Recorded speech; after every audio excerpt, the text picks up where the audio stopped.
ന്യൂസിലേക്ക് സ്വാഗതം. പ്രധാന വാർത്തകൾ. തൃശൂർ ചൂണ്ടലിൽ പ്രായപൂർത്തിയാകാത്ത വിദ്യാർത്ഥിനികൾക്ക് നേരെ ലൈംഗികാതിക്രമം. ട്യൂഷൻ അധ്യാപകൻ അറസ്റ്റിൽ.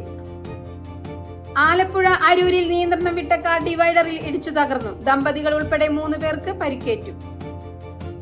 തൃശൂരിൽ 65ാമത് സംസ്ഥാനതല സുബ്രതോ കപ്പ് ഫുട്ബോൾ ടൂർണമെന്റിന് തുടക്കം. പൊതുവിദ്യാഭ്യാസ വകുപ്പ് മന്ത്രി എൻ ഷംസുദ്ദീൻ ഉദ്ഘാടനം ചെയ്തു. വിയ്യൂർ സെൻട്രൽ ജയിലിൽ സുരക്ഷ ശക്തിപ്പെടുത്താൻ കർമ്മ പദ്ധതി. ഡ്രോൺ സർവൈലൻസ് സംവിധാനത്തിന്റെ പരീക്ഷണാടിസ്ഥാനത്തിലുള്ള ട്രയൽ റൺ നടന്നു. വാർത്തകൾ വിശദമായി. തൃശൂർ ചൂണ്ടലിൽ പ്രായപൂർത്തിയാകാത്ത 3 കുട്ടികൾക്ക് നേരെ ലൈംഗികാതിക്രമം നടത്തിയ ട്യൂഷൻ അധ്യാപകൻ അറസ്റ്റിലായി. ചൂണ്ടൽ സ്വദേശിയായ 52 വയസ്സുള്ള നൌഷാദിനെയാണ് കുന്നംകുളം പോലീസ് അറസ്റ്റ് ചെയ്തത്. തൃശൂർ ചൂണ്ടലിൽ പ്രായപൂർത്തിയാകാത്ത 3 കുട്ടികൾക്കു നേരെ ലൈംഗികാതിക്രമം നടത്തിയ ട്യൂഷൻ അധ്യാപകൻ അറസ്റ്റിലായി. ചൂണ്ടൽ സ്വദേശിയായ 52 വയസ്സുള്ള നൌഷാദിനെയാണ് കുന്നംകുളം പോലീസ് അറസ്റ്റ് ചെയ്തത്. നൌഷാദിന്റെ വീട്ടിലെ ട്യൂഷൻ സെന്ററിൽ വെച്ചാണ് പ്രായപൂർത്തിയാകാത്ത പെൺകുട്ടികൾക്കെതിരെ പ്രതി ലൈംഗികാതിക്രമം നടത്തിയതെന്നാണ് വിവരങ്ങൾ. കുട്ടികളുടെ പെരുമാറ്റത്തിൽ അസ്വാഭാവികത തോന്നിയ ബന്ധുക്കൾ വിവരങ്ങൾ ചോദിച്ചറിഞ്ഞപ്പോഴാണ് അതിക്രമ വിവരങ്ങൾ പുറത്തറിഞ്ഞത്. തുടർന്ന് ബന്ധുക്കൾ കുന്നംകുളം പോലീസിൽ പരാതി നൽകുകയായിരുന്നു. Kunnamkulam station house officer SR Saneesh കുമാറിന്റെ നേതൃത്വത്തിൽ പെൺകുട്ടികളുടെ മൊഴി രേഖപ്പെടുത്തുകയും തുടർന്ന് പ്രതിയെ കസ്റ്റഡിയിലെടുത്ത് അറസ്റ്റ് രേഖപ്പെടുത്തുകയും ചെയ്തു. അറസ്റ്റ് ചെയ്ത പ്രതിയെ വൈദ്യപരിശോധനയ്ക്ക് ശേഷം കോടതിയിൽ ഹാജരാക്കി നിയമ നടപടികൾ സ്വീകരിക്കും. ആലപ്പുഴ അരൂരിൽ നിയന്ത്രണം വിട്ട കാർ ഡിവൈഡറിൽ ഇടിച്ച് കയറി 3 പേർക്ക് പരിക്കേറ്റു. പുലർച്ചെയാണ് അപകടം നടന്നത്. ആലപ്പുഴ അരൂരിൽ നിയന്ത്രണം വിട്ട കാർ ഡിവൈഡറിൽ ഇടിച്ചുകയറി 3 പേർക്ക് പരിക്കേറ്റു. പുലർച്ചെയാണ് അപകടം നടന്നത്. കാർ യാത്രക്കാരായ തിരുവനന്തപുരം വെള്ളായണി സ്വദേശി മുരളീധരൻ, ഭാര്യ ഷീജ, ബന്ധുവായ ലില്ലി എന്നിവർക്കാണ് പരിക്കേറ്റത്. പരിക്കേറ്റ 3 പേരെയും അപകട സ്ഥലത്തു നിന്നും അടുത്തുള്ള സ്വകാര്യ ആശുപത്രിയിൽ പ്രവേശിപ്പിച്ചു. വാഹനം ഓടിച്ചിരുന്നയാൾ ഉറങ്ങിപ്പോയതാണ് അപകട കാരണമെന്നാണ് പ്രാഥമിക വിവരങ്ങൾ. അപകടത്തെ തുടർന്ന് കാർ തകർന്ന നിലയിലാണ്. നിലവിൽ അരൂർ തുറവൂർ ദേശീയപാതയിൽ ഉയരപ്പാത നിർമ്മാണം നടക്കുന്നതിനാൽ പലയിടങ്ങളിലും റോഡുകൾക്ക് ഉയരവ്യത്യാസവും താൽക്കാലിക ഡിവൈഡറുകളുമുണ്ട്. കേരള ജയിൽ വകുപ്പിൽ ആധുനിക സാങ്കേതിക വിദ്യ പ്രയോജനപ്പെടുത്തി ജയിൽ സുരക്ഷ ശക്തിപ്പെടുത്തുന്നതിനുള്ള നടപടികളുടെ ഭാഗമായി Viyyur central prison and correction ഹോമിൽ ഡ്രോൺ സർവൈലൻസ് സംവിധാനത്തിന്റെ പരീക്ഷണാടിസ്ഥാനത്തിലുള്ള ട്രയൽ റൺ സംഘടിപ്പിച്ചു. ട്രയൽ റൺ ആഭ്യന്തരമന്ത്രി രമേശ് ചെന്നിത്തല നേരിട്ടെത്തി വിലയിരുത്തി. കേരള ജയിൽ വകുപ്പിൽ ആധുനിക സാങ്കേതിക വിദ്യ പ്രയോജനപ്പെടുത്തി ജയിൽ സുരക്ഷ കൂടുതൽ ശക്തിപ്പെടുത്തുന്നതിനുള്ള നടപടികളുടെ ഭാഗമായി Viyyur central prison and correctional ഹോമിൽ ഡ്രോൺ സർവൈലൻസ് സംവിധാനത്തിന്റെ പരീക്ഷണാടിസ്ഥാനത്തിലുള്ള ട്രയൽ റൺ സംഘടിപ്പിച്ചു. ട്രയൽ റൺ ആഭ്യന്തരമന്ത്രി രമേശ് ചെന്നിത്തല നേരിട്ടെത്തി വിലയിരുത്തി. Kerala prisons and correctional services director general S. Sreejith, മധ്യമേഖലാ deputy inspector general of prisons S. Sajeev എന്നിവരും മുതിർന്ന ജയിൽ വകുപ്പ് ഉദ്യോഗസ്ഥരും പങ്കെടുത്തു. ഡ്രോൺ സാങ്കേതിക വിദ്യയുടെ പ്രവർത്തന രീതി, സുരക്ഷാ സാധ്യതകൾ, അടിയന്തര സാഹചര്യങ്ങളിലെ പ്രയോജനം എന്നിവയുടെ വിശദമായ അവതരണവും തത്സമയ പ്രദർശനവും നടന്നു. 139 ഏക്കർ വിസ്തൃതിയുള്ള വിയ്യൂർ ജയിൽ കോംപ്ലക്സിൽ central prison, high security prison, വനിതാ ജയിൽ, ജില്ലാ ജയിൽ, സബ് ജയിൽ എന്നിവ പ്രവർത്തിക്കുന്നുണ്ട്. നിലവിൽ 1700 മുതൽ 2000 വരെ തടവുകാരെ പാർപ്പിക്കുന്ന ഈ കോംപ്ലക്സിന്റെ ചില ഭാഗങ്ങളിൽ ചുറ്റുമതിലുകളുടെ അഭാവം, മരങ്ങൾ നിറഞ്ഞ ഭൂപ്രകൃതി, ജീവനക്കാരുടെ പരിമിതമായ എണ്ണം എന്നിവ സുരക്ഷാ നിരീക്ഷണത്തിന് വെല്ലുവിളികൾ സൃഷ്ടിക്കുന്ന സാഹചര്യത്തിലാണ് ഡ്രോൺ സംവിധാനത്തിന്റെ സാധ്യതകൾ വിലയിരുത്തുന്നത്.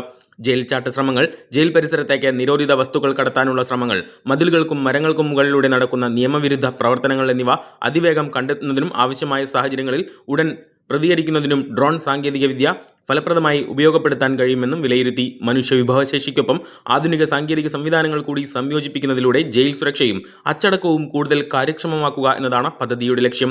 കേരള ജയിൽ വകുപ്പിന്റെ നവീകരണ പ്രവർത്തനങ്ങളിൽ നിർണായക ചുവടുവയ്പായി വിലയിരുത്തപ്പെടുന്ന ഈ ട്രയൽ റൺ വിജയകരമായി പൂർത്തിയായതോടെ ഭാവിയിൽ സംസ്ഥാനത്തെ മറ്റ് ജയിലുകളിലും സമാന സാങ്കേതിക സംവിധാനങ്ങൾ ഘട്ടം ഘട്ടമായി നടപ്പാക്കുന്നതിനുള്ള സാധ്യതകൾ പരിശോധിക്കുകയാണെന്നും ജയിൽ വകുപ്പ് ഉദ്യോഗസ്ഥർ അറിയിച്ചു. പാലക്കാട് തൃത്താല കൂടല്ലൂർ കുട്ടക്കടവിൽ നിയന്ത്രണം വിട്ട കാർ നിർത്തിയിട്ട ഇരുചക്ര വാഹനങ്ങളിൽ ഇടിച്ചുകയറി. പ്രദേശത്തുണ്ടായിരുന്ന കാൽനട യാത്രക്കാർ തലനാരിഴയ്ക്ക് രക്ഷപ്പെട്ടു. പാലക്കാട് തൃത്താല കൂടല്ലൂർ കൂട്ടക്കടവിൽ നിയന്ത്രണം വിട്ട കാർ നിർത്തിയിട്ട ഇരുചക്ര വാഹനങ്ങളിൽ ഇടിച്ചുകയറി. പ്രദേശത്തുണ്ടായിരുന്ന കാൽനട യാത്രക്കാർ തലനാരിഴയ്ക്ക് രക്ഷപ്പെട്ടു. അപകടത്തിന്റെ നിരീക്ഷണ ക്യാമറ ദൃശ്യങ്ങളും പുറത്തുവന്നു. കഴിഞ്ഞ രാത്രിയിൽ കൂട്ടക്കടവ് സെന്ററിൽ തക്ദീർ സ്റ്റോറിന് മുന്നിലാണ് സംഭവമുണ്ടായത്. കാർ തിരിക്കുന്നതിനിടെ നിയന്ത്രണം വിട്ട കടയുടെ മുന്നിൽ നിർത്തിയിട്ടിരുന്ന സ്കൂട്ടറുകളിൽ ഇടിച്ചുകയറുകയായിരുന്നുവെന്നാണ് വിവരങ്ങൾ. ഇടിയുടെ ആഘാതത്തിൽ വാഹനങ്ങൾക്ക് തകരാർ സംഭവിച്ചിട്ടുണ്ട്. സമീപത്തെ വ്യാപാര സ്ഥാപനത്തിലേക്ക് സാധനങ്ങൾ വാങ്ങാനെത്തിയ കൂടല്ലൂർ സ്വദേശിയും മകനും കാറിടിക്കാതെ അത്ഭുതകരമായി രക്ഷപ്പെടുന്ന നിരീക്ഷണ ക്യാമറ ദൃശ്യങ്ങളാണ് പുറത്തുവന്നത്. 65ാമത് സംസ്ഥാനതല സുബ്രതോ കപ്പ് ഫുട്ബോൾ ടൂർണമെന്റിന്റെ ഔദ്യോഗിക ഉദ്ഘാടനം തൃശൂർ മുനിസിപ്പൽ സ്റ്റേഡിയത്തിൽ പൊതുവിദ്യാഭ്യാസ ന്യൂനപക്ഷ ക്ഷേമ വകുപ്പ് മന്ത്രി എൻ ഷംസുദ്ദീൻ നിർവഹിച്ചു. 65ാമത് സംസ്ഥാനതല സുബ്രതോ കപ്പ് ഫുട്ബോൾ ടൂർണമെന്റിന്റെ ഔദ്യോഗിക ഉദ്ഘാടനം തൃശൂർ മുനിസിപ്പൽ സ്റ്റേഡിയത്തിൽ പൊതുവിദ്യാഭ്യാസ ന്യൂനപക്ഷ ക്ഷേമ വകുപ്പ് മന്ത്രി എൻ ഷംസുദ്ദീൻ നിർവഹിച്ചു. പൊതുസമൂഹത്തിലെയും കുട്ടികളിലെയും ഫുട്ബോൾ താൽപര്യങ്ങളെ മുൻനിർത്തി വിദ്യാഭ്യാസ വകുപ്പ് ആവിഷ്കരിച്ച 1 മില്യൺ തൂഫാൻ ഗോൾ പദ്ധതി വൻ വിജയമായതായും മന്ത്രി പറഞ്ഞു. Thrissur corporation mayor doctor Niji Justin, Indian football team മുൻ ക്യാപ്റ്റനും പത്മശ്രീ പുരസ്കാര ജേതാവുമായ IM വിജയൻ തുടങ്ങിയവർ മുഖ്യാതിഥികളായി പങ്കെടുത്തു. പൊതുവിദ്യാഭ്യാസ വകുപ്പ് joint director PR Sreejesh, Thrissur DDET Shaila, സംസ്ഥാന sports coordinator Ajith Varghese, assistant state sports ഓർഗനൈസർമാരായ PU Chithra, Kunju Muhammad, RDSGA secretary Thrissur Sudheer തുടങ്ങിയവർ പങ്കെടുത്തു. സംസ്ഥാനതല സുബ്രതോ കപ്പ് ഫുട്ബോൾ ടൂർണമെന്റിൽ സംസ്ഥാനത്തിന്റെ വിവിധ സ്കൂളുകളിൽ നിന്നുള്ള under 15 boys, under 17 girls, under 17 girls school ടീമുകളാണ് മത്സരിക്കുന്നത്. ജൂലൈ 28 വരെ രാവിലെ 7 മുതൽ വൈകിട്ട് 5 വരെ തൃശൂർ കോർപ്പറേഷൻ സ്റ്റേഡിയത്തിൽ മത്സരങ്ങൾ നടക്കും. നമുക്കറിയാം, ലോകം തന്നെ കഴിഞ്ഞ ആഴ്ചകളിൽ ഫുട്ബോളിന്റെ ഒരു വലിയ ആരംഭത്തിലാണ്. ഇവിടെ കേരളത്തെ സംബന്ധിച്ചിടത്തോളം ഓരോ പ്രദേശത്തിൽ ചെല്ലുമ്പോഴും തൊട്ടടുത്ത പട്ടണത്തിലാണോ ഇനി മത്സരം നടക്കുന്നത് എന്ന് തോന്നിപ്പോകും.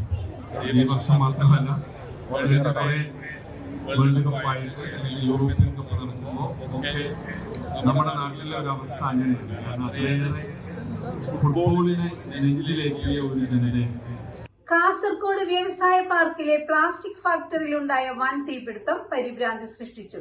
പുലർച്ചെ 5:30യോടെയാണ് ഫാക്ടറിയിൽ അഗ്നിബാധയുണ്ടായത്. കാസർഗോഡ് വ്യവസായ പാർക്കിലെ പ്ലാസ്റ്റിക് ഫാക്ടറിയിലുണ്ടായ വൻ തീപിടുത്തം പരിഭ്രാന്തി സൃഷ്ടിച്ചു.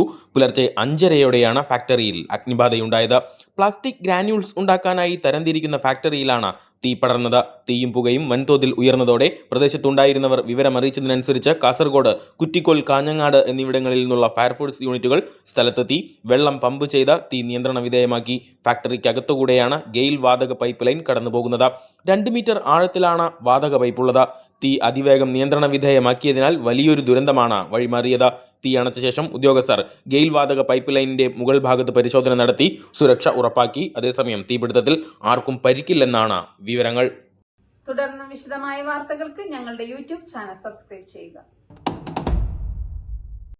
നിറമെഴുതിയ സുദിനം, പ്രിയകരമതിമൃദുലം, ശുഭകരം മനഹിതം, അണിയുക കനകം, ചിരി പകരണ നിമിഷം, നിറയണ നറുഹൃദയം, ശുഭകരം മനഹിതം, അണിയുക കനകം.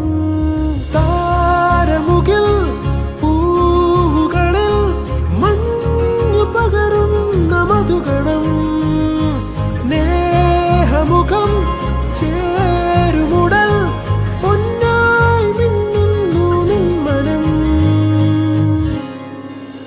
സ്വർണ്ണമുഖി